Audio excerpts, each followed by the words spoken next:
জুলাই ২০২৪-এর বিপ্লবের স্মরণে রাজশাহী বিশ্ববিদ্যালয়ে জুলাই ২৪ স্মৃতি চত্বরে ভিত্তিপ্রস্তর স্থাপন করা হয়েছে। আজ দুপুরে প্রশাসন ভবন ১-এর পূর্ব পাশে এই চত্বরের উন্মোচন করেন উপাচার্য প্রফেসর সালেহ হাসান নকিব। এদিকে সিরাজগঞ্জে জুলাই পুনর্জাগরণ ২০২৫ প্রদর্শনী ও প্রচারণা এবং বিভিন্ন প্রতিযোগিতা আয়োজন উপকমিটি সভা অনুষ্ঠিত হয়েছে।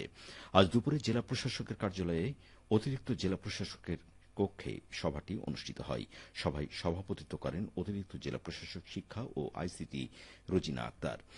সবাই ২০ ও ২১শে জুলাই জেলার গুরুত্বপূর্ণ স্থানগুলোতে জুলাইয়ের চলচ্চিত্র প্রদর্শন, ২৪শে জুলাই জেলার স্কুলগুলোতে জুলাই ২৪ নিয়ে নির্মিত চলচ্চিত্র প্রদর্শন, জুলাই শিশু শহীদদের স্মরণে প্রাথমিক বিদ্যালয়গুলোতে গান, রচনা, আবৃত্তি ও চিত্রাঙ্কন প্রতিযোগিতা, সকল মাধ্যমিক ও উচ্চ মাধ্যমিক শিক্ষা প্রতিষ্ঠানে সপ্তাহব্যাপী ২৪-এর রঙে গ্রাফিতি ও চিত্রাঙ্কন প্রতিযোগিতা, সৃজনশীল রচনা ও ক্রীড়া প্রতিযোগিতা আয়োজন, ৩১শে জুলাই জেলার সমস্ত কলেজে জুলাই গণঅভ্যুত্থান নিয়ে অনুষ্ঠান ও চলচ্চিত্র প্রদর্শন, ১ আগস্ট জেলার গুরুত্বপূর্ণ স্থানগুলোতে জুলাই চলচ্চিত্র প্রদর্শনের সিদ্ধান্ত গৃহীত হয়।